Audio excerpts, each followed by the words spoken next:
Hi friends, ఈరోజు eggs గురించి తెలుసుకుందామండి. ప్రతిరోజు ఒక గుడ్డు తింటే చాలా మంచిదండి. అందరూ చిన్నపిల్లల నుంచి పెద్దవాళ్ళ వరకు అందరూ తినవచ్చు.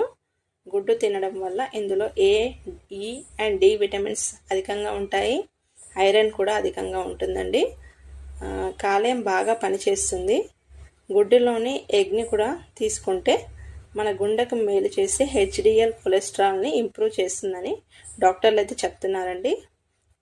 చిన్నపిల్లలకి ఎగ్ పెడితే బాయిల్డ్ ఎగ్ ఇవ్వాలండి. దాంతో బ్రెయిన్ బాగా డెవలప్ అవుతుంది. వైట్ అన్న ఈ కలర్దైనా ఎగ్ పెడితే నాటుకోడి గుడ్డు అయినా లేదంటే బాయిలర్ కోడిగుడ్డు అయినా పెట్టవచ్చు.